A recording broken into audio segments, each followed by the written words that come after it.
সুপ্রিয় পঞ্চম শ্রেণীর শিক্ষার্থীরা, আশা করছি তোমরা সবাই ভালো আছো। তোমাদের বার্ষিক পরীক্ষার বাংলা বিষয়ে তোমাদের কবিতা কোনগুলো শিখতে হবে, আজকের ভিডিওতে আমি তোমাদের একটি সাজেশন দিয়ে দিচ্ছি। তোমরা কবিতা কোনগুলো তোমাদের বার্ষিক পরীক্ষার জন্য শিখে যাবে।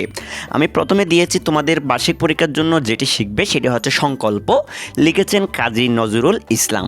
থাকবো নাকো বদ্ধ করে, দেখবো এবার জগৎটাকে, কেমন করে ঘুরছে মানুষ যুগান্তরের ঘূর্ণিপাকে।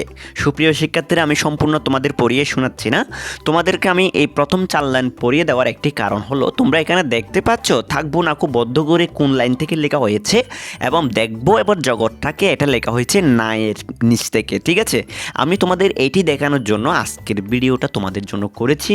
তোমরা অনেকে আছো পরীক্ষার মধ্যে সংকল্প কাজী নজরুল ইসলাম এটা লেখার পরে থাকবো নাকো এগুলো লাইন বাই লাইন সুন্দর করে লিখে দাও, সেক্ষেত্রেও তোমরা নাম্বার পাও 5, 6, 7।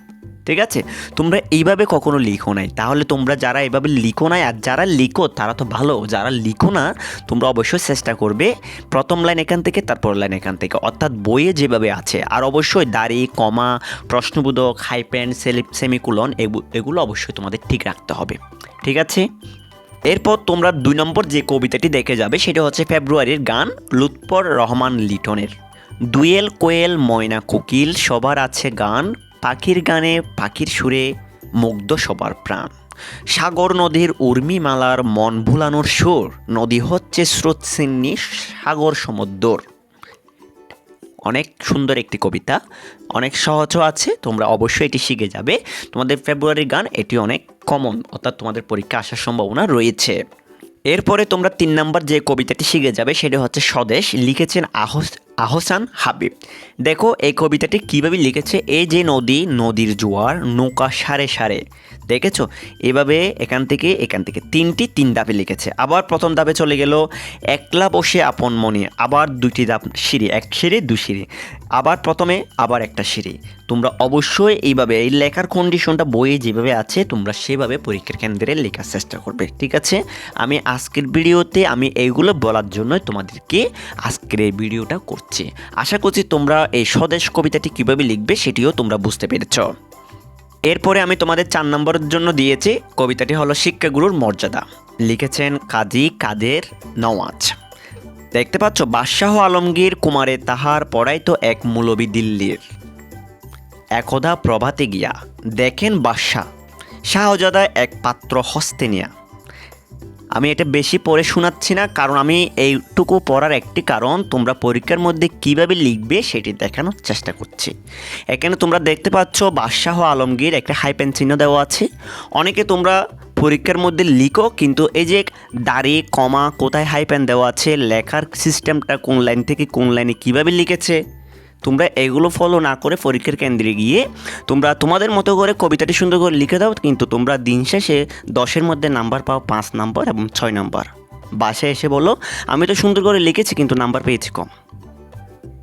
এটা পাওয়ার একটি কারণ, তোমরা বইয়ে যেভাবে কবিতাটি লেখা আছে তোমরা সেভাবে লিখো না, কারণ বইয়ের মধ্যে একটা লাইনের পরে আরেকটা লাইন কোথায় আছে এটা দেখতে হবে, সেভাবে তোমাদের লিখতে হবে। এখানে এই কবিতার মধ্যে দেখা যাচ্ছে যে 8টি লাইন সবগুলো একটার নিচে একটা, তাহলে তোমরা এইভাবে লিখবে।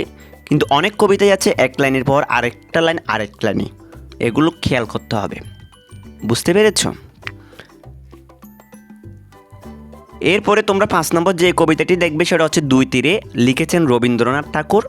আমি ভালোবাসি আমার নদীর বালুচর, শরৎকালে যে নির্জনে চকাচকির ঘর, যেথায় পড়তে কাশ তটের চারিপাশ, শীতের দিনে বিদেশি সব হাঁসের বসবাস।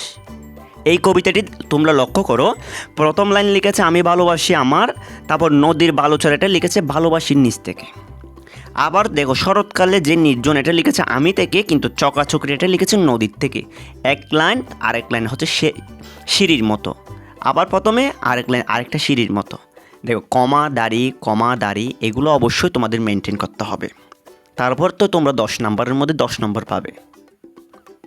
আশা করি 5 নম্বর কবিতাটিও তোমরা বুঝতে পেরেছ। এরপরে সর্বশেষ যে কবিতাটি তোমাদের দিচ্ছি এটা হচ্ছে 6 নম্বর রুদ্র লেখে জয়। লিখেছেন শামসুর রহমান।